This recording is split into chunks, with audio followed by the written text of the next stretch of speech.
السلام عليكم ورحمة الله وبركاته. الحمد لله رب العالمين، الصلاة والسلام على سيد المرسلين وعلى آله وصحبه أجمعين، أما بعد. فقد قال الله سبحانه وتعالى في القرآن العظيم والفرقان المجيد: نحن قسمنا بينهم معيشتهم في الحياة الدنيا ورفعنا بعضهم فوق بعض درجات. وقال رسول الله صلى الله عليه وسلم: وارض بما قسم الله لك تكن أغنى الناس، أو كما قال صلى الله عليه وسلم. அன்புமிக்க அருமை பெரியோர்களே, அன்பார்ந்த அருமை சகோதரர்களே,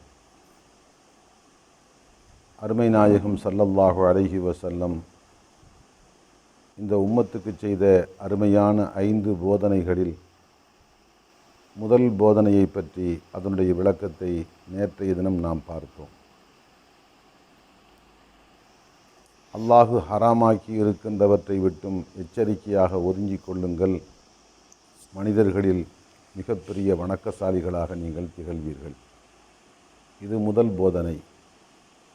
இரண்டாவது, அல்லாஹுவின் தூதர் சொன்ன வார்த்தை, வர்ல பிமா கசமல்லாஹு லக்க, அல்லாஹ் உனக்கு பங்கிட்டளித்ததை பொருந்திக்கொள், திருப்திகொள், தக்குன் அகனன் நாஸ், மனிதர்களிலேயே மிகப்பெரிய செல்வந்தனாக நீ திகழ்வாய், சீமானாக விளங்குவாய். அன்புக்குரியவர்களே, இந்த கேள்வியை நம்மிடத்தில் கேட்டால் நாம் என்ன சொல்லுவோம்? மனிதர்களுக்கு மத்தியில் மிகப்பெரிய செல்வந்தர் சீமான் யார் என்று கேட்டால் நாம் என்ன சொல்லுவோம்? ஊரிலேயே யாரிடத்தில் காசும் பணமும் சொத்தும் சுகமும் அதிகமாக யாரிடத்தில் குவிந்திருக்கிறதோ அவர்தான் மிகப்பெரிய செல்வந்தர், செல்வச் சீமான் என்று நாம் சொல்வோம். ஆனால் அல்லாஹுவின் திருத்தூதர் ஸல்லல்லாஹு அலைஹி வஸல்லம் வேறு ஒரு கோணத்தில் விளக்கம் சொல்லுகின்றார்கள். யாரிடத்தில் காசும் பணமும் பொன்னும் பொருளும் சொத்தும் சுகமும் மற்ற யாவரையும் விட அதிகமாக குவிந்து கிடக்கிறதோ அவரல்ல செல்வந்தர். மாறாக குறைவாக இருந்தாலும் சரி, அல்ஹம்துலில்லாஹ் என்று மன நிறைவோடு, என் ரப்பு எனக்கு அளந்தது இது, என் ரப்பு எனக்கு உலக மக்களில் ஒவ்வொருவருக்கும் அல்லாஹ் பங்கிட்டளித்திருக்கின்றான், இது என் ஹக்கிலே என்னுடைய விஷயத்துக்கு அல்லாஹ் பங்கிட்டு கொடுத்தது, இதை நான் மனமாற பொருந்திக் கொள்கிறேன், திருப்தியோடு ஏற்றுக்கொள்கின்றேன் என்று மன நிறைவும் திருப்தியும் ஒரு மனிதனுக்கு அல்லாஹ் கொடுத்திருப்பதில் வந்துவிட்டால் அவன்தான் மிகப்பெரிய செல்வந்தன், அவன்தான் மிகப்பெரிய சீமான். காரணம், அன்புக்குரியவர்களே, ஒரு மனிதனுடைய வாழ்க்கையில் அல்லாஹ் கொடுத்திருப்பதை மன நிறைவோடு ஏற்றுக்கொள்ளுகின்ற, பொருந்தி கொள்ளுகின்ற, திருப்தி கொள்ளுகின்ற மனநிலை இல்லை என்று சொன்னால் அவனிடத்தில் எத்தனை பெருக்கெடுத்த செல்வம் இருந்தாலும் சரி, அவனுடைய உள்ளம் ஒரு யாசகனுடைய உள்ளத்தை போன்றுதான் இருக்கும். கொஞ்சம் கொச்சையாக சொன்னால், ஒரு பிச்சைக்காரன் எப்படி எந்த மனநிலையோடு இந்த உலகத்தில் வாழ்வானோ அதே மனநிலை தான் அவனுக்கு இருக்கும். அல்லாஹ் கொடுத்ததை பொருந்தி கொள்ளுகின்ற மனநிலை இல்லை என்று சொன்னால் ஒட்டுமொத்த உலகமே அவன் கையிலே இருந்தாலும் அவன் ஒரு யாசகனுடைய மனநிலையோடு தான் இந்த உலகத்தில் வாழுவான். அருமை நாயகம் ஸல்லல்லாஹு அலைஹி வஸல்லம் சொன்னார்கள், லவ் கான லி இப்னி ஆதம வாதியானி மின் தஹபின், ஒரு மனிதனுக்கு 2 பள்ளத்தாக்குகள் நிரம்ப தங்க குவியல் சொந்தமாக இருந்தாலும், ஒரு பள்ளத்தாக்கு என்பது 20 மைல் சுற்றளவு, 30-40 மைல் சுற்றளவை கொண்டதாக இருக்கும். அரபகத்தில் பள்ளத்தாக்குகள் என்பது வாதியே தஜ்னான், வாதியே ஜிஅரானா என்றெல்லாம் பல பள்ளத்தாக்குகளுக்கு பேர் சொல்லுவார்கள். அவையெல்லாம் 20, 30, 40 மைல் சுற்றளவை கொண்டதாக இருக்கும். அப்படி 2 பள்ளத்தாக்குகள் நிரம்ப தங்க குவியல் ஒரு மனிதனுக்கு சொந்தமாக இருக்கிறது. அல்லாஹு அக்பர். ஒரு சாதாரணமாக நமது வீடு நிரம்ப தங்கம் சொந்தமாக இருந்தாலே இதையே அவனுடைய 50-60 பரம்பரை உழைக்காமலேயே காலமெல்லாம் இருந்து சாப்பிடலாம். 2 பள்ளத்தாக்குகள் நிரம்ப தங்க குவியல் அவனுக்கு சொந்தமாக இருக்கிறது என்று சொன்னால் அவனுடைய எத்தனை ஆயிரம் சந்ததிகள் உழைக்காமல் இந்த உலகத்தில் அதை உண்டு கொண்டு வாழ முடியும் என்று நம்மால் சொல்ல முடியாது. அத்தனை ஆயிரம் சந்ததிகள் இந்த உலகத்தில் நிம்மதியாக வாழலாம். சரி, இத்தனை பெருக்கெடுத்த செல்வம் அவனுக்கு சொந்தமாக இருக்கிறதே, மன நிறைவோடு சந்தோஷத்தோடு நிம்மதியோடு போதும் என்ற நிலையில் அவன் வந்து விடுவானா? அல்லாஹ் கொடுத்ததை பொருந்தி கொள்ளுகின்ற திருப்தி கொள்ளுகின்ற மனநிலை இல்லை என்று சொன்னால் அந்த 2 பெரும் தங்க குவியல் அவனுக்கு சொந்தமாக ஆனதற்கு பின்பும் அவன் எப்படி இருப்பான்? பெருமானா சொன்னார்கள், லபுத்தகா சாலிசன், 2 குவியல் எனக்கு சொந்தமாகிவிட்டதே அல்ஹம்துலில்லாஹ் என்று சொல்லுகின்ற மனநிலை அவனுக்கு வராது. மாறாக இந்த 2 குவியல்களை வைத்துக்கொண்டு 3வது குவியலை அடைவது எப்படி? அவன் யாரிடத்தில் பேசிக் கொண்டிருந்தாலும் சரி, பேச்சிலே அவனுடைய மனம் லயிக்காது. படுத்திருந்தாலும் சரி, ஆழ்ந்த நித்திரை அவனுக்கு ஏற்படாது. உணவு உண்டாலும் சரி, அதிலே சுவை அவனுக்கு தென்படாது. அவன் எந்த ஒரு காரியத்தில் ஈடுபட்டிருந்தாலும் சரி, அந்த காரியத்தில் உள்ளார்ந்த முறையில் அவனால் ஈடுபாடு கொள்ள முடியாது. மாறாக எல்லா சந்தர்ப்பத்திலேயும் அவனுடைய உள்ளத்தில் ஓடிக்கொண்டிருக்கின்ற எண்ணம், இந்த 2 குவியலை வைத்துக்கொண்டு 3வது குவியலை அடைவது எப்படி? 2 குவியலில் ஒரு குவியலில் 100 பாகத்தை எடுத்தாலே உன்னுடைய 100 பரம்பரை உழைக்காமல் உண்ண முடியும் என்றிருக்கிற போது நீ ஏன் 3வது குவியலை பற்றி சிந்திக்கின்றாய்? ஆம், அல்லாஹ் அவனுக்கு கொடுக்கின்ற தண்டனை சாபக்கேடு. அல்லாஹ் கொடுத்ததை பொருந்தி கொள்ளுகின்ற திருப்தி கொள்ளுகின்ற மனநிலை உனக்கு எப்போது இல்லையோ, எத்தனை பெருக்கெடுத்த செல்வம் உன் கையில் இருந்தாலும் சரி, தெருவிலே உலாவுகின்ற பிச்சைக்காரன் ஒரு யாசகனுடைய மனநிலை எப்படி இருக்குமோ அதே மனநிலையில் தான் அல்லாஹ் உன்னை வாழ வைப்பான். அவன் எப்படி உண்பதற்கு உணவில்லையே, உடுத்துவதற்கு ஆடை இல்லையே, ஒண்டுவதற்கு ஒரு குச்சி இல்லையே என்று இல்லையே வேண்டுமே என்ற அந்த உணர்வோடு எப்படி தெருத்தெருவாக அலைந்து கொண்டிருப்பானோ, யாசகம் பெற வேண்டும் என்ற அந்த உணர்வால் அவன் தெருத்தெருவாக அலைந்து கொண்டிருப்பானோ, அதே போன்றுதான் 2 பெரும் பள்ளத்தாக்குகள் நிரம்ப தங்க குவியல் உனக்கு சொந்தமாக இருந்தாலும் சரி, உன்னால் நிம்மதியாக தூங்க முடியாது. அறுசுவை உணவின் சுவையை உன்னால் உணர முடியாது. அன்பு மனைவியோடு இன்பமாக வாழ முடியாது. கண்மணியான பிள்ளைகளோடு சந்தோஷமாக இருக்க முடியாது. எல்லாம் இருந்தாலும் உன்னிடத்தில் திருப்தி கொள்ளுகின்ற மனநிலை இல்லை என்று சொன்னால் அந்த யாசகனை போன்றுதான் 2 குவியல் இருக்கிறது. 3வது குவியலை எப்படி அடைவது? அதை பற்றித்தான் அவன் சிந்தனை, கருத்து, கவனம், எண்ணம் அத்தனையும் பின்னால் ஓடிக்கொண்டிருக்கும். அதனால் தான் அல்லாஹுவின் திருத்தூதர் ஸல்லல்லாஹு அலைஹி வஸல்லம் குறிப்பிடுகிறார்கள், ஆக பெரும் செல்வந்தன் யார்? மற்ற எல்லோரையும் விட திரண்ட செல்வத்தை தன்னகத்தே சேர்த்து வைத்திருக்கின்றானே, அவனல்ல ஆக பெரும் செல்வந்தன். கொஞ்சம் இருந்தாலும் சரி, அல்லாஹ் கொடுத்ததை நான் பொருந்திக் கொண்டேன், மனமாற ஏற்றுக்கொண்டேன் என்று திருப்தி கொள்ளுகின்ற மனப்பக்குவம் வர வேண்டும். அவன் தங்கி இருப்பது மாட மாளிகை, இவன் தங்கி இருப்பது ஒரு ஓலை குடிசை குச்சு. அவன் உண்பது அறுசுவை உணவு, இவன் பழங்கஞ்சியை ஊறுகாயை தொட்டுக்கொண்டு கஞ்சி குடிப்பான். காய்ந்த ரொட்டியை தண்ணீரிலே ஊற போட்டு சாப்பிடுவான். அவனோ ஏசி, இவனுக்கோ காற்றில்லாமல் அப்படியே வியர்த்து ஓடுகிறது. அதே போன்று ஒவ்வொன்றிலேயும் எல்லா நிலைகளிலேயும் இவன் தாழ்நிலையில் இருக்கிறான். ஆனால் மாடி வீட்டிலே ஏசி அறையிலே மலர் தூவிய அந்த பஞ்சனையிலே படுத்திருக்கின்ற அவனுக்கு தூக்க மாத்திரைக்கு மேல் தூக்க மாத்திரை போட்டும் தூக்கமில்லாமல் விடிய விடிய புரண்டு கொண்டிருக்கிறான். இவனோ கஞ்சியையும் வெங்காயத்தையும் உண்டுவிட்டு கந்தலை எள்ளி கட்டி கொண்டு இந்த சாதாரண குச்சியிலே கடுமையான வெயிலிலே வேர்த்து ஓட ஓட மெய்மறந்து தன்னிலை மறந்து தூங்குகிறான். நிம்மதியாக தூங்குகிறான், சந்தோஷமாக தூங்குகிறான், தூங்கி எழுகின்றான். உடலெல்லாம் புத்துணர்ச்சியோடும் புது ஊக்கத்தோடும் கலகலப்பாக இருக்கிறது.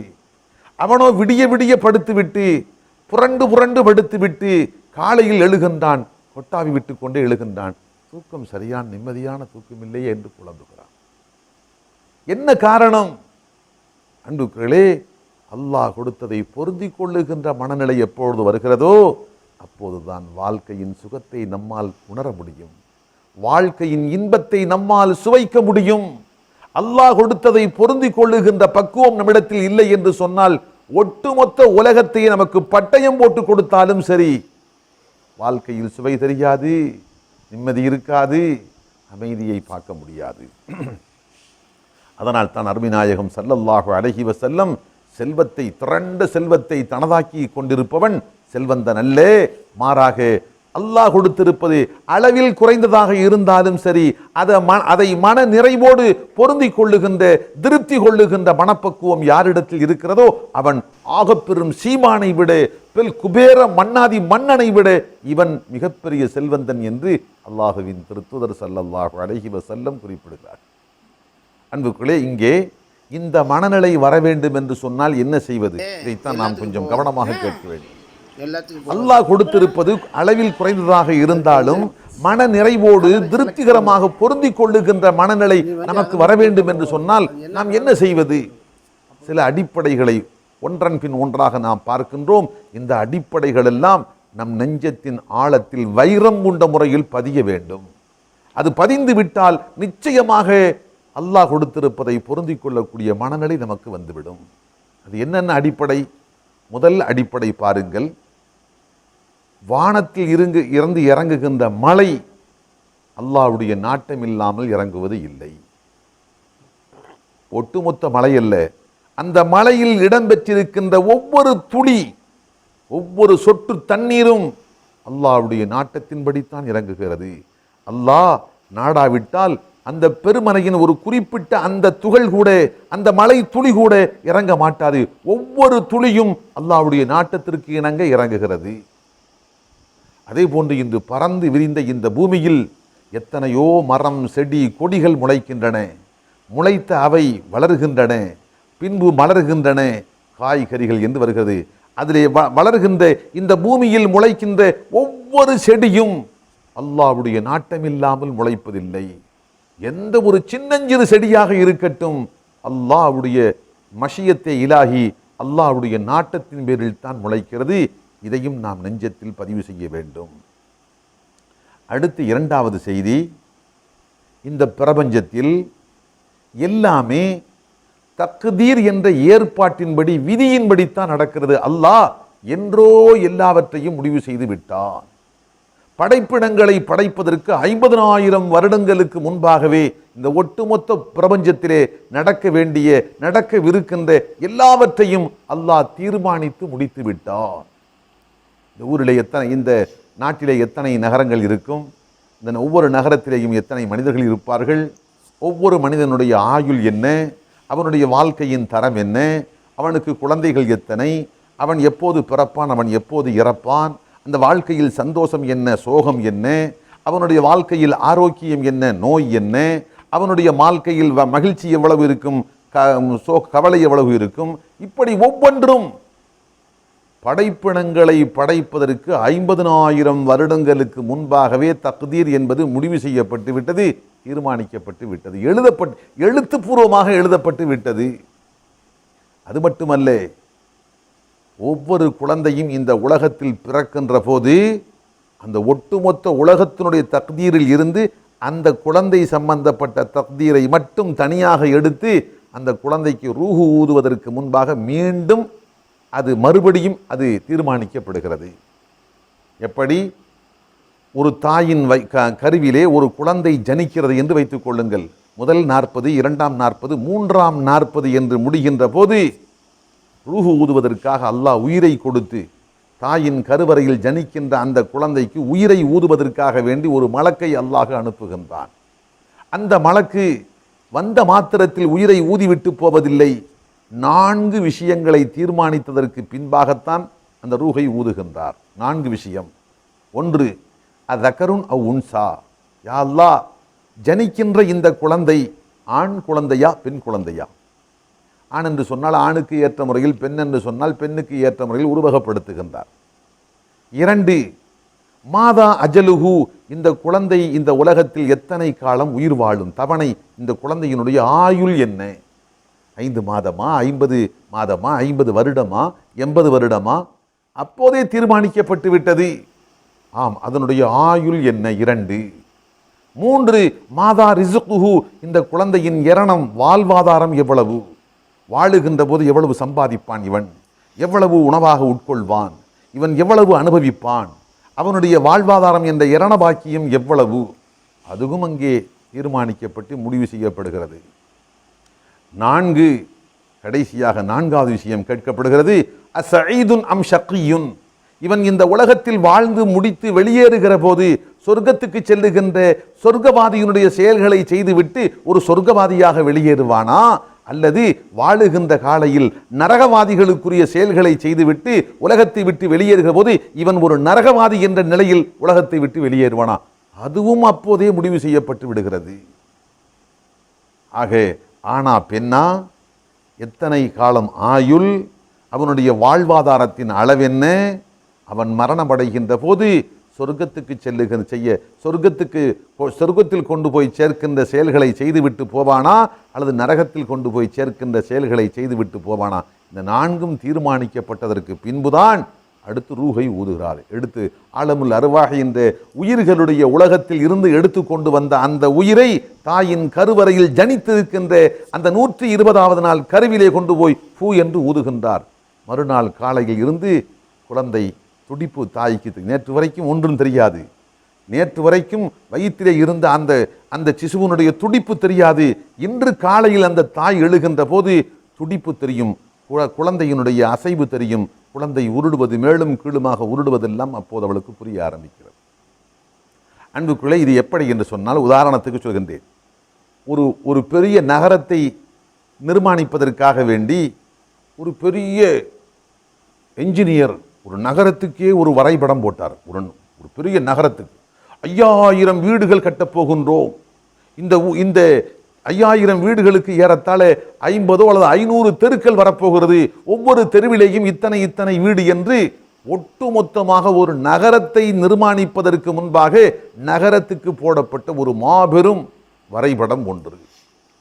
அடுத்து அந்த நகரத்தை நிர்மாணிக்கும் போது ஒவ்வொரு வீட்டையும் கட்டுகிற போது அந்த என்ஜினியரிடத்தில் அந்த வீட்டுக்குண்டான அந்த படத்தை 5000 வீடுகளை கொண்டு அந்த நகரத்துக்கு போடப்பட்ட அந்த ஒட்டுமொத்த படத்தில் இருந்து ஒரு சிறு படம், குறிப்பிட்ட ஒரு வீட்டுக்குண்டான படம், அது மட்டும் தனியாக எடுக்கப்பட்டு குறிப்பிட்ட அந்த என்ஜினியரிடத்தில் ஒப்படைக்கப்படுகிறது. நீங்கள் கட்ட வேண்டிய இந்த வீடு நீளம், அகலம், அறைகள் மற்றும் உண்டான அம்சங்கள் எல்லாம் இப்படி இருக்க வேண்டும் என்று ஒட்டுமொத்த அந்த வரைபடத்தில் இருந்து தனி ஒரு வீட்டுக்குண்டான அந்த வரைபடம் தனியாக பிரித்து கொடுக்கப்படுகிறது. இது போன்றுதான் ஒட்டுமொத்த உலகத்துக்குண்டான தக்தீர் விதியை 50,000 வருடங்களுக்கு முன்பாக அல்லாஹ் நிர்ணயம் செய்தான். அடுத்து ஒவ்வொரு குழந்தையும் தாயின் கருவறையில் ஜனித்து குழந்தை வளருகின்ற போது அந்த ஒட்டுமொத்த தக்தீர் என்ற விதியில் இருந்து அல்லாஹ் இந்த தனி ஒரு குழந்தையினுடைய தக்தீர் என்னவோ, விதி என்னவோ, அதை பிரித்தெடுத்து அந்த மலக்கிடம் கொடுத்து நாளையும் தீர்மானித்து அதற்கு பின்பாக ரூஹை ஊதும்படி அல்லாஹு தஆலா அனுப்புகின்றார். ஆக அன்புகளே, நாம் நெஞ்சத்தில் பதிவு செய்ய வேண்டிய இரண்டாவது செய்தி, முதல் செய்தி, வானில் இருந்து இறங்குகின்ற மழையின் ஒவ்வொரு துளியும் அல்லாஹ்வுடைய நாட்டம் இல்லாமல் இறங்குவதில்லை. பறந்து விரிந்த இந்த பூமியில் முளைக்கின்ற எந்த ஒரு செடியும் எந்த ஒரு கொடியும் அல்லாஹ்வுடைய நாட்டம் இல்லாமல் முளைப்பதில்லை. இது நாம் நெஞ்சில் பதிக்க வேண்டிய முதல் செய்தி. இரண்டாவது செய்தி, இந்த ஒட்டுமொத்த உலகம் எப்படி இயங்கப் போகிறது, இங்கே இந்த ஒட்டுமொத்த உலகத்தில் ஒவ்வொரு தனித்தனி மனிதனும் உயிர்களும் மரம் செடி கொடிகளும் எப்படி அமையப் போகிறது என்பது படைப்பினங்கள் படைக்கப்படுவதற்கு 50,000 வருடங்களுக்கு முன்பாகவே தீர்மானிக்கப்பட்டு விட்டது. அதற்கு பின்பு ஒவ்வொரு நபரும் தாயின் கருவறையில் ஜனிக்கின்ற போது ஒட்டுமொத்த வரைபடத்தில் இருந்து பிரித்தெடுக்கப்பட்டு ஒப்படைக்கப்படுவதை போன்று அந்த மலக்கிடத்தில் தனி ஒரு நபரை பற்றிய விவரங்கள் கொடுக்கப்பட்டு அது முடிவு செய்யப்பட்டதற்கு பின்பாகத்தான் ரூஹ் ஊத வேண்டும் என்று கட்டளையிடப்படுகிறது. இதையும் நாம் நெஞ்சத்தில் ஆழப்பதித்துக் கொள்ள வேண்டும். இது இரண்டாவது செய்தி. அடுத்த அன்புக்குள்ளே மூன்றாவது செய்தி, லன் தமூத நஃப்சுன் ஹத்தா தஸ்தௌஃபிய ரிஸ்குஹா வ அஜலஹா. இந்த உலகத்தில் வாழுகின்ற எந்த ஒரு உயிர் ஜீவனாக இருக்கட்டும், அதற்கென விதிக்கப்பட்ட தவணை முடிந்ததற்கு பின்பாகத்தான் மௌத்தை சந்திக்கும். அதற்கென அளக்கப்பட்ட ரிசுக்கை பயன்படுத்தி முடித்ததற்கு பின்பாகத்தான் மௌத்தை சந்திக்கும். அதற்கென அளக்கப்பட்ட ரிசுக்கிலேயோ அல்லது அந்த கால அளவிலேயோ மீதம் கொஞ்சம் இருக்கின்ற நிலையில் அதற்கு மரணம் சம்பவிக்க மாட்டாது. உதாரணத்திற்கு, ஒரு மனிதனுக்கு அளக்கப்பட்ட கால அளவு 80 வருடங்கள் என்று வைத்துக் கொள்வோம். இப்போது 79 முடிந்து அந்த ஒரு வருடத்தில் முழுமையான நாட்கள் முடிந்து விட்டது. இன்னும் சில மணி நேரங்கள் மட்டும்தான் மீதம் இருக்கிறது என்று வைத்துக் கொள்வோம். இந்த சில மணி நேரங்கள் தான் மீதம் இருக்கிறது என்ற இந்த நிலையில் அவனுக்கு மரணம் வருமா? நிச்சயமாக வரமாட்டாது. காரணம், அவனுக்கென அளக்கப்பட்ட அந்த காலத்தில் இத்தனை மணி நேரம் இன்னும் மீதம் இருக்கிறது. அந்த மீதம் இருக்கின்ற காலத்தையும் அவன் வாழ்ந்து முடித்ததற்கு பின்பாகத்தான் மரணம் நிகழும். அதற்கு முன் உலகமே சேர்ந்து அவனை அழிக்க நினைத்தாலும் உலகத்தாரால் அவனை அழிக்க முடியாது, அவனுடைய உயிரை மாய்க்க முடியாது. அதே போன்று அவனுக்கென அளக்கப்பட்ட தீர்மானிக்கப்பட்ட அந்த 80 வருடங்கள் முடிந்து விட்டது. ஒட்டுமொத்த உலகமே சேர்ந்து அவனை சில மணி நேரங்கள் எங்களால் வாழ வைக்க முடியும். காரணம், அவனுடைய இதயம், அவனுடைய சிறுநீரகம், அவனுடைய நுரையீரல், அவனுடைய உள்ளுறுப்புகள், அவனுடைய புற உறுப்புகள் அத்தனையும் பலமாக இருக்கிறது. இன்னும் 20 ஆண்டுகள் இந்த உலகத்தில் வாழ்வதற்கு போதுமான அளவுக்கு வலுவோடு இருக்கிறது. ஆகவே இவனை வாழ வைக்க முடியும் என்று உலகத்தில் இருக்கின்ற அத்தனை மருத்துவர்களும் ஒன்றாக சேர்ந்து அவனை காப்பாற்றுவதற்கு முற்பட்டாலும் 20 வினாடி அல்ல, 2 வினாடி கூட அவனை உயிர் வாழ வைக்க முடியாது. காரணம், அவனுக்கென அளக்கப்பட்ட, அவனுக்கென விதிக்கப்பட்ட அந்த நேரம் முடிந்து விட்டது. குறிப்பிட்ட அந்த நேரம் வருவதற்கு முன்பாகவும் இந்த உலகத்தை விட்டு அவன் போக மாட்டான். குறிப்பிட்ட நேரம் வந்ததற்கு பின்பாகவும் ஒரு வினாடி கூட இந்த உலகத்தில் அவன் மீண்டும் உயிர் வாழவும் மாட்டான். அதே போன்றுதான் ரிசுக்கு என்பது. எப்படி? அல்லாஹ் ஒரு மனிதனுக்கு நீ இவ்வளவுதான் சம்பாதிப்பாய் என்று எழுதிவிட்டான் என்று வைத்துக் கொள்ளுங்கள். இப்போது எல்லாம் அல்லாஹ் எழுதிய முழுவதையும் சம்பாதித்து, எத்தனை கோடி எழுதினானோ அனைத்தையும் சம்பாதித்து விட்டான். கடைசி ஒரு நயா பைசா மீதம் இருக்கிறது. ஒரே ஒரு பைசா மீதம் இருக்கிறது. அல்லது அதையும் தாண்டி ஒரே ஒரு ரொட்டி துண்டு அல்லது ஒரே ஒரு சோத்து பருக்கை மீதம் இருப்பதாக வைத்துக் கொள்ளுங்கள். கேள்வி, இப்போது அவனுக்கு மரணம் வருமா? நிச்சயமாக வராது.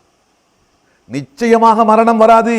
என்று அந்த ஒரு பைசாவை அவன் சம்பாதித்து முடிக்கின்றானோ, அந்த ரொட்டி துண்டின் சிறு பாகத்தை எப்போது உண்டு முடிக்கின்றானோ, அந்த ஒரு சோத்து பருக்கை அவன் வயிற்றுக்குள்ளே எப்போது செல்லுமோ அதற்கு பின்பாகத்தான் அவனுக்கு மௌத்து சம்பவிக்கும்.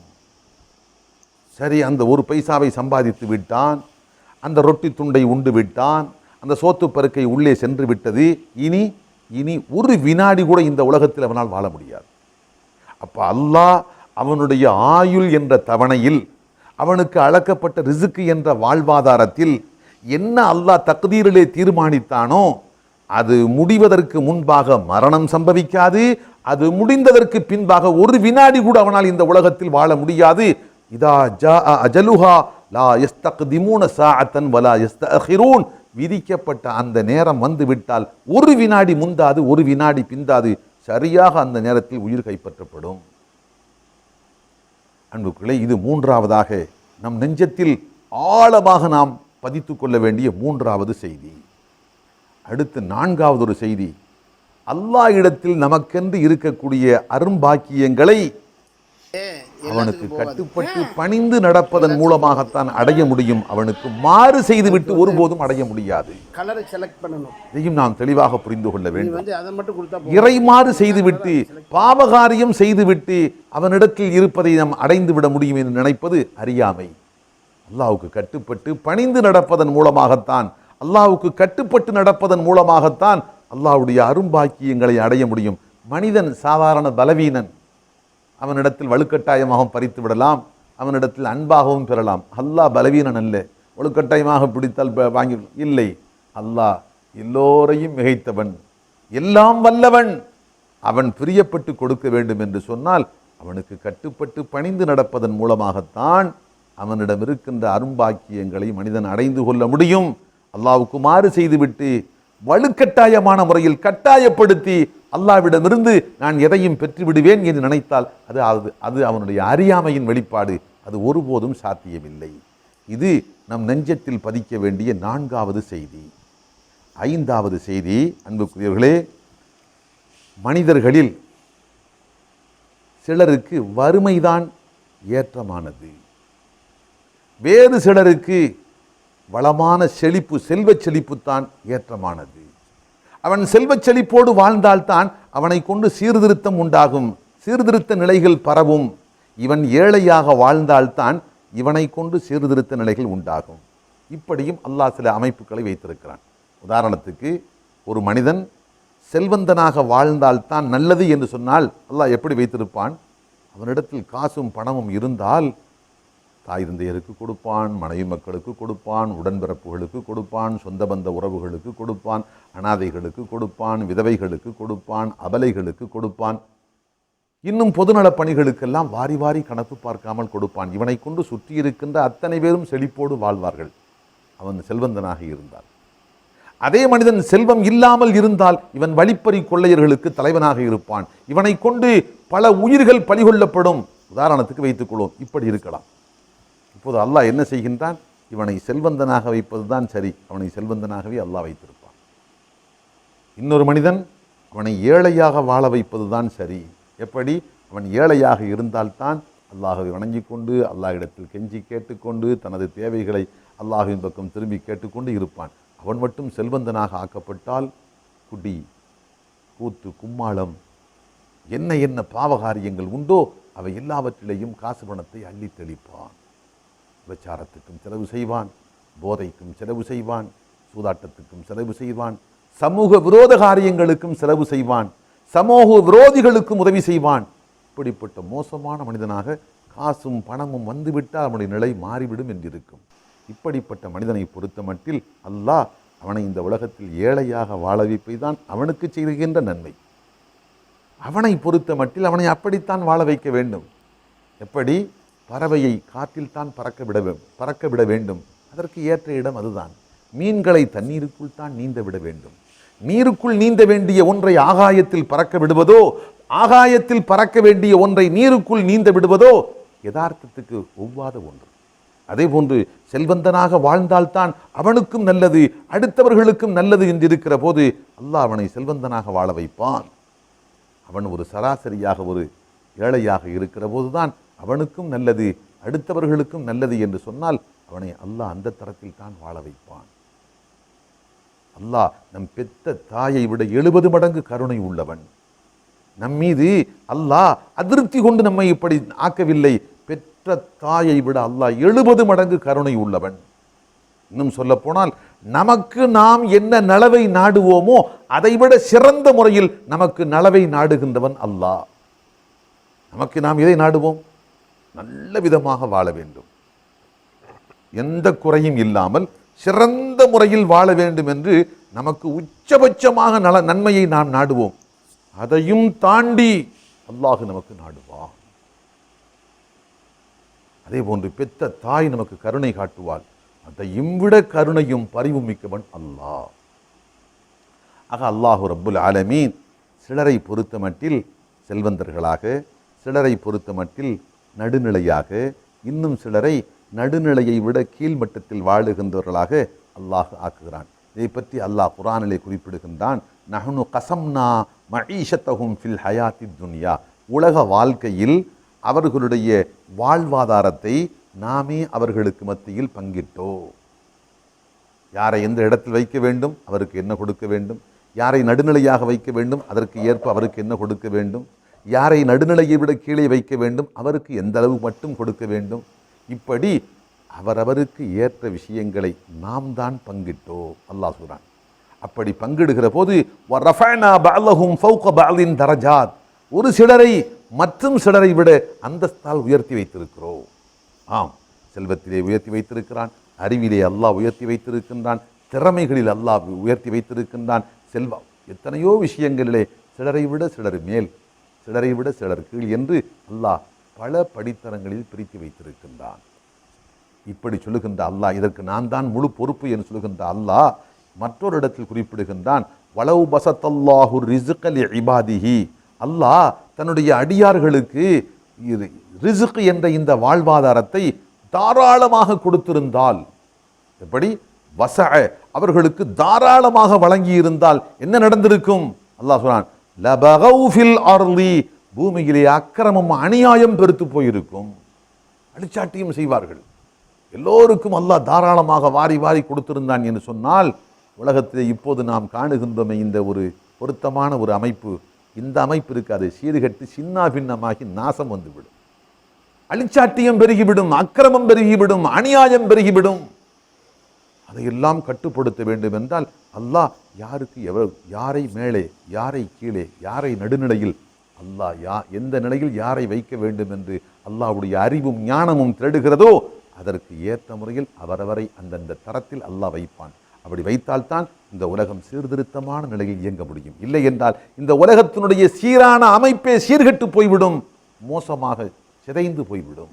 அதைத்தான் அல்லாஹ் சொல்கின்றான். அல்லாஹ் இந்த அடியார்களுக்கு ரிசுக்கு என்ற வாழ்வாதாரத்தை தாராளமாக கொடுத்திருந்தால் லபகவ் ஃபில் அர்லி, பூமியிலே அவர்கள் அக்கிரமம் புரிந்திருப்பார்கள், அநியாயம் செய்திருப்பார்கள். ஆகவே அல்லாஹ் என்ன செய்தான்? யுனஸ்ஸிலு பிகதரி மா யஷா, அவன் நாடியதை அளவோடு இறக்கி வைக்கின்றான். அல்லாஹ் நினைத்தால் அளவு கடந்த மழை இறக்க முடியும், அளவு கடந்த விளைச்சலை கொடுக்க முடியும், ஒவ்வொன்றிலேயும் எல்லையில்லாத அளவுக்கு கொடுக்க முடியும். ஆனால் அல்லாஹ்வுக்கு தெரியும், மழை இந்த இடத்தில் இவ்வளவுதான் கொடுக்க வேண்டும், விளைச்சல் இந்த பகுதிக்கு இவ்வளவுதான் கொடுக்க வேண்டும், இங்கே இருக்கக்கூடிய வருமானம் இப்படி இவ்வளவுதான் இருக்க வேண்டும். அல்லாஹ் ஒவ்வொன்றையும் அவன் நாடுகின்ற அந்த குறிப்பிட்ட அளவோடு, அந்த அளவோடு அல்லாஹ் அவர்களுக்கு கொடுக்கின்றான். காரணம் என்ன தெரியுமா? இன்னஹு பி இபாதிஹி ஹபீரும் பசீர். அல்லாஹு தஆலா தன்னுடைய அடியார்களை ஹபீர், நன்கு அறிந்தவனாக இருக்கின்றான், பசீர், பார்ப்பவனாகவும் இருக்கிறான். பார்வை என்பது வெளித்தோற்றத்தை குறிக்கிறது, அறியுதல் என்பது அவனுடைய உள்ளார்ந்த நிலைகளை குறிக்கிறது. மனிதனை பொறுத்த மட்டில் வெளித்தோற்றத்தை மட்டும்தான் நாம் பார்ப்போம். ஒரு மனிதனை பார்த்து எதை போட்டு எடை போடுவோம்? அவனுடைய வெளித்தோற்றம், அவனுடைய சிரிப்பு, அவனுடைய பேச்சு, அவனுடைய பார்வை வைத்து நாம் எடை போடுவோம். ஆனால் சிலருடைய நிலைமை எப்படி இருக்கும்? புறக்கோளம் ஒன்றாக இருக்கும், அகத்திலே அதற்கு தலைகீழ் மாற்றமாக இருப்பார்கள். வெளிப்படையில் காட்டிக்கொள்வது ஒன்று, யதார்த்தத்தில் அவர்கள் செயல்பட்டு கொண்டிருப்பது வேறு ஒன்றாக இருக்கும். காரணம், மனிதனை பொறுத்த மட்டில் வெளிப்படையாக மட்டும்தான் பார்க்க தெரியும், அந்தரங்கத்தை எல்லாம் உற்று பார்க்கின்ற ஆற்றல் மனிதனுக்கு இல்லை. ஆனால் அல்லாஹு ரப்புல் ஆலமீன் அப்படி அல்ல, ஹபீர். மனிதா, உன்னுடைய அந்தரங்கத்தை அணுவணுவாக தெரிந்திருக்கிறான். மனிதனுக்கு சிலபோது சில எண்ணங்கள் வரும், நமக்கு என்ன எண்ணம் வந்தது என்று நமக்கு தெரியும். சிலபோது ஒரு எண்ணம் வரும், மின்னலை போன்று வெட்டி மறையும். என்ன எண்ணம் வந்தது? சற்று முன்பாக ஏதோ நல்ல எண்ணம் வந்தது என்று திரும்ப திரும்ப தேடுவான். மீண்டும் அவனுடைய ஞாபகத்துக்கே வராது, மின்னலை போன்று வெட்டி மறைந்து விட்டு போய்விடும். ஆனால் அந்த நேரத்தில் அவனுடைய உள்ளத்தில் என்ன எண்ணம் உதித்தது அதுவும் அல்லாஹ்வுக்கு தெரியும். அவனுடைய அந்தரங்கத்தை அவன் அறிந்திருப்பதை விட அல்லாஹ் அதிகம் அறிந்திருக்கின்றான். அவனுடைய சுபாவம் என்ன, குணம் என்ன, விருப்பம் என்ன, எதிர்பார்ப்பு என்ன, எப்படி நடப்பான், அவனுடைய அந்தரங்கத்தை அணு அணுவாக அல்லாஹ் அறிந்து வைத்திருக்கின்றான். ஒன்று அவனுடைய பசீர், அவனுடைய புறத்தோற்றத்தையும் புறக்கோளத்தையும் அல்லாஹ் பார்ப்பவனாக இருக்கிறான். ஆகவே இரண்டையும் முன்வைத்து யாரை எந்த இடத்தில் வைக்க வேண்டும், யார் மேல் தளத்துக்கு போக வேண்டியவர், யார் நடுத்தளத்தில் இருக்க வேண்டியவர், யார் கீழ்த்தளத்துக்கு இறக்கப்பட வேண்டியவர் என்பது அல்லாஹ்வுக்கு நன்கு தெரியும். ஆக அன்புகளே, அல்லாஹ் நமக்கு அளந்திருக்கின்ற ரிசுக்கை பொருந்தி கொள்ளுகின்ற அல்ஹம்துலில்லாஹ், அல்லாஹ் எனக்கு இது அளந்திருக்கிறானா, நிச்சயமாக இதில் நியாயமான காரணங்கள் இருக்கும். என்னுடைய சிற்றறிவுக்கு புரியாமல் இருக்கலாம், என்னால் புரிந்து கொள்ள முடியாமல் சிற்றறிவின் காரணமாக தடுமாற்றம் ஏற்படலாம். ஆனால் சர்வ நிச்சயம் அல்லாஹ் செய்திருப்பதில் முழுக்க முழுக்க நியாயம் இருக்கும். அல்லாஹ் ஞானத்தின் அடிப்படையில், ஆழ்ந்த ஞானத்தின் அடிப்படையில் தான் எல்லாவற்றையும் தீர்மானித்திருக்கிறான். ஆகவே நான் இதை பொருந்தி கொள்ளுகின்றேன், மனமாற ஏற்றுக்கொள்கின்றேன் என்ற அந்த மன பொருத்தம், அந்த திருப்தி மனிதனிடத்தில் வர வேண்டும். அப்படி வந்துவிட்டால் ஒட்டுமொத்த உலகத்தில் நீந்தான் ஆகப்பெரும் செல்வந்தன். உன்னை மிகைத்த செல்வந்தன் யாருமே இல்லை. அவன் கையிலே காசு இருக்கலாம், பணம் இருக்கலாம், உன்னிடத்தில் கையிலே ஒன்றுமில்லை. ஆனாலும் உள்ளத்தளவில் அவனை விட நீந்தான் உயர்ந்தவன், உள்ளத்தளவில் நீந்தான் அவனை விட செல்வந்தன். அவனுடைய உள்ளம் அலைக்கழிக்கப்பட்டு கொண்டிருக்கும். அங்கே போவோமா, இங்கே போவோமா, அதை வாங்குவோமா, இதை வாங்குவோமா, அதை அலைந்து கொண்டிருப்பான். நீயோ சலனமில்லாமல் நிசப்தமாக அமைதியாக இருப்பாய். அடுத்தவர்களை அளந்து பார்க்கின்ற அந்த தன்மை உன்னிடத்தில் வந்துவிடும். அவனோ தன்னை வெளிப்படுத்தி கொண்டிருப்பான். என்னை அடுத்தவர் புரிந்து கொள்ள வேண்டும் என்று அந்த பெரிய செல்வந்தனாக இருந்து கொண்டு தன்னை வெளிப்படுத்துவதற்கு அவன் பரபரப்பான். இவனோ தன்னை வெளிப்படுத்துவதற்கு பரபரக்க மாட்டான். அடுத்தவர்களுடைய நிலை என்ன என்று அளந்து பார்த்து கொண்டிருப்பான். அமைதியோடு அடுத்தவர்களை சிரிக்க விட்டு, அழுக விட்டு, பேச விட்டு, அடுத்தவருடைய தராதரம் என்ன என்பதை அவன் பார்த்து கொண்டிருப்பான். இதுதான் உண்மையான செல்வ நிலை, உண்மையான உயர்ந்த நிலை. ஆம், இதைத்தான் அல்லாஹுவின் திருத்தூதர் ஸல்லல்லாஹு அலைஹி வஸல்லம் சொன்னார்கள். சிலருக்கு ஒரு சந்தேகம் வரலாம், இப்படியெல்லாம் அல்லாஹ் அளந்ததை பொருந்தி கொள்ள வேண்டும் என்று சொன்னால் கையை கட்டி கொண்டு உழைக்காமல் அமைதியாக இருக்க வேண்டுமோ? அல்லாஹு தஆலா மேலும் மேலும் முன்னேற வேண்டும் என்ற அந்த ஊக்கம் தேவையில்லை. இருப்பதை கொண்டு போதுமாக்கி கொண்டு சோம்பி கிடங்கள் என்று சோம்பேறித்தனம் இங்கே வலியுறுத்தப்படுகிறதோ என்று யாரும் தவறாக விளங்கிவிடக்கூடாது. அன்புகளே, மார்க்கத்தில் உழைப்பில்லாமல் சோம்பி கிடங்கள் சோம்பேறிகளாக மாறிவிடுங்கள் என்று ஒருபோதும் சொல்லப்படவில்லை. மார்க்கம் தெளிவாக சொன்னது, அன்லைசலில் இன்சானி இல்லா மாசா, மனிதா உன்னுடைய முயற்சியின் பிரதிபலன் எதுவோ அதுதான் உனக்கு கிடைக்கும். நீ எந்த அளவுக்கு முயற்சி செய்கின்றாயோ அந்த முயற்சியின் அளவுக்குத்தான் உனக்கு வாழ்க்கையின் தரம். நீ முயற்சியை குறைத்து கொண்டால் தரமும் குறையும், முயற்சியை பெருக்கினால் தரமும் உயரும். நாம் இங்கே சொல்ல வருகின்ற செய்தி, ஒரு மனிதன் அபாரமான முறையில் முயற்சி எடுத்தான், அதிகமான முறையில் உழைப்பெடுத்தான், முயற்சி மேற்கொண்டான். ஆனால் அந்த உழைப்புக்கு கனியாக, அந்த உழைப்புக்கு பிரதிபலனாக என்ன கிடைக்க வேண்டும் என்று எதிர்பார்த்தானோ அது கிடைத்து விட்டால் அல்ஹம்துலில்லாஹ், கிடைக்காவிட்டால் தடுமாறாதே. நீ எதிர்பார்த்தது உனக்கு கிடைக்கவில்லையா, இத்தனை முயற்சிக்கு பின்பாக, இத்தனை உழைப்புக்கு பின்பாக நான் என்ன எதிர்பார்த்தேனோ அது எனக்கு கிடைக்கவில்லையே என்று அவநம்பிக்கை கொள்ளாதே, தடுமாறாதே. புரிந்துகொள், அல்லாஹ் உனக்கு இப்போது இவ்வளவுதான் அளந்திருக்கிறான். அல்லாஹ் இதைவிட பன்மடங்காக தருவதற்கு, அளப்பதற்கு அல்லாஹ் முடிவு செய்த நேரம் இதுவல்ல. அந்த நேரம் வருகிற போது அல்லாஹ் எல்லாவற்றையும் சேர்த்து கொடுப்பான். அதுவரைக்கும் நீ பொறுமை காக்க வேண்டும்.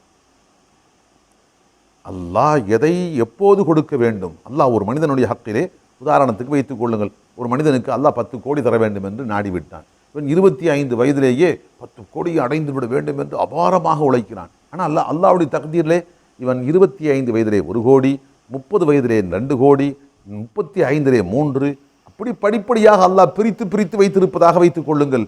பல கட்டங்களில் அவனுக்கு பிரித்து பிரித்து அந்த அளக்கப்பட்ட ரிஸ்கை கொடுக்க வேண்டும் என்று அல்லாஹ் தீர்மானித்திருக்கின்ற போது எடுத்த மாத்திரத்திலேயே ஒட்டுமொத்தமாக அத்தனையையும் அடைந்து விட வேண்டும் என்று இவன் முயற்சி எடுத்தால் அந்த முயற்சி கைகூட மாட்டாது.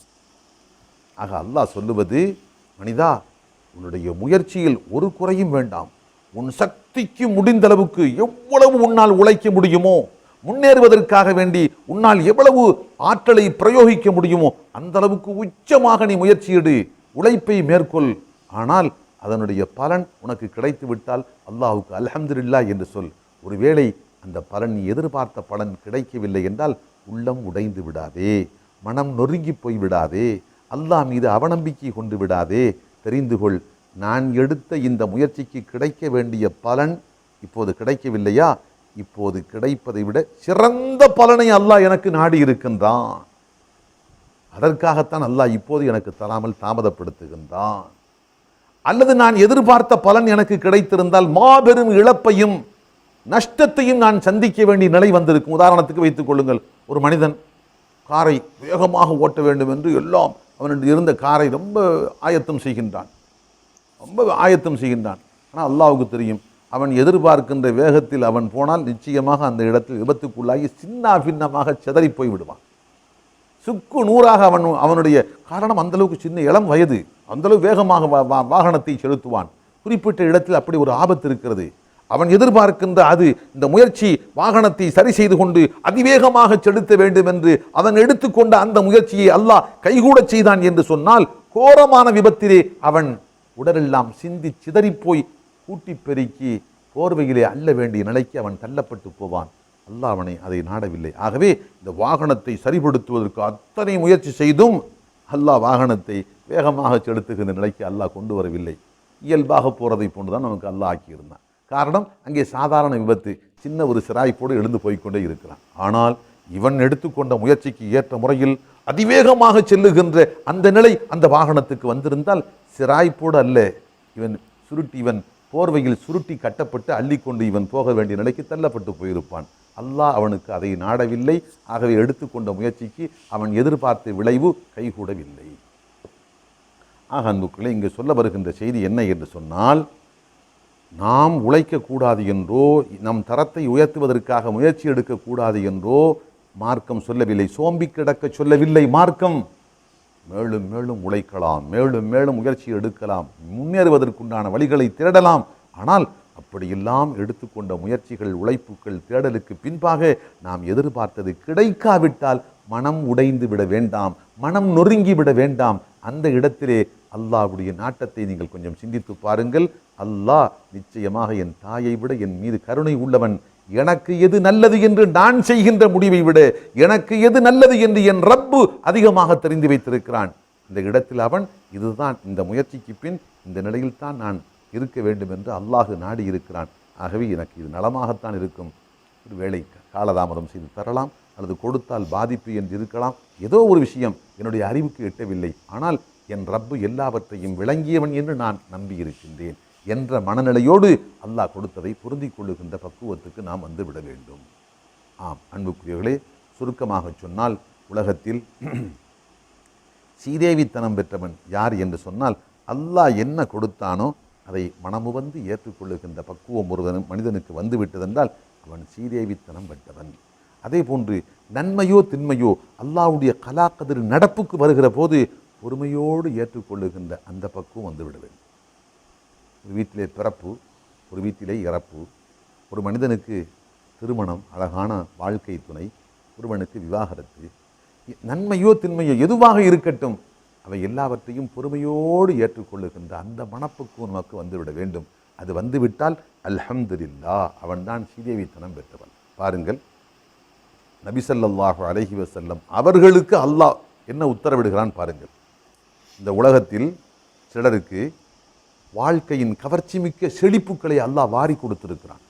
வீடு என்ன, பங்களா என்ன, கார் என்ன, சொத்து என்ன, சுகம் என்ன, மனைவி என்ன, பிள்ளை என்ன, சமுதாயத்தின் செல்வாக்கு என்ன, ஆட்சி அதிகாரம் என்ன, பட்டம் பதவி என்ன என்று பார்க்கிற போதே மூக்கிலே கை வைத்துக் கொண்டு ஆச்சரியமாக பார்க்கின்ற அளவுக்கு கடுமையான கவர்ச்சி, அப்படியே சுண்டி இழுக்கிற அளவுக்கு எல்லாவற்றையும் கொடுத்துக்கிறான்.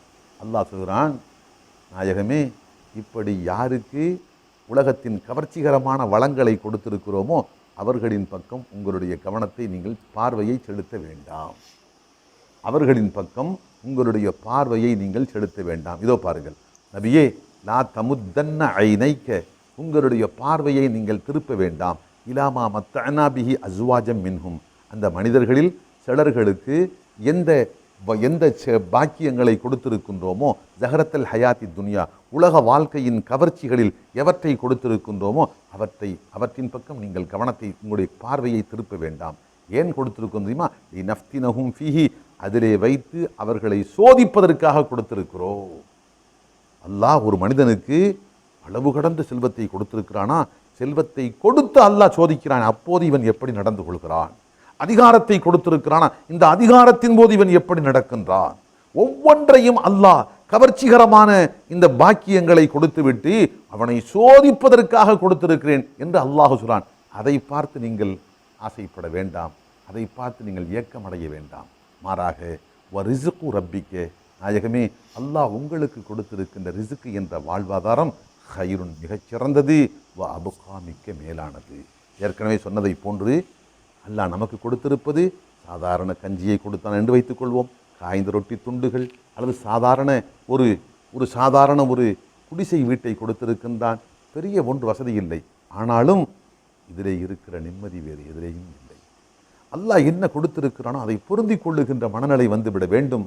கவர்ச்சிகரமாக அடுத்தவர்களுக்கு கொடுக்கப்பட்டிருக்கிற, சோதனைக்காக கொடுக்கப்பட்டிருக்கின்ற அவற்றை பார்த்து ஆசைப்படுகின்ற, பார்வையை செலுத்துகின்ற நிலை நாயகமே உங்களுக்கு வேண்டாம் என்று அல்லாஹ் ரப்புல் ஆலமீன் அருமை நாயகம் ஸல்லல்லாஹு அலைஹி வஸல்லம் அவர்களுக்கு சொல்கின்றான். ஆக அன்புக்குரியவர்களே, நாம் புரிந்து கொள்ள வேண்டிய செய்தி, அல்லாஹுவின் திருத்தூதர் ஸல்லல்லாஹு அலைஹி வஸல்லம் செய்த அருமையான அந்த 5 போதனைகளில் 2வது போதனை, அல்லாஹ் உங்களுக்கு என்ன கொடுத்தானோ அதை மனமாற பொருந்தி கொள்ளுங்கள், திருப்தி கொள்ளுங்கள், நீங்கள் உலகத்திலே பெரும் செல்வந்தர்களாக ஆகுவீர்கள். இதில் தான் யதார்த்த உண்மை இருக்கிறது. அல்லாஹ் ரப்புல் ஆலமீன் நாம் கேட்ட இந்த வார்த்தைகளை நம் நெஞ்சத்தில் பதிய செய்து வாழ்க்கையில் கடைப்பிடித்து ஈருலகத்திலும் வெற்றி பெறுகின்ற நல்லவர்களாக ஆக்கி அருள்வானாக. ஆமீன் ஆமீன் யா ரப்பல் ஆலமீன். வல்ஹம்துலில்லாஹி ரப்பில் ஆலமீன்.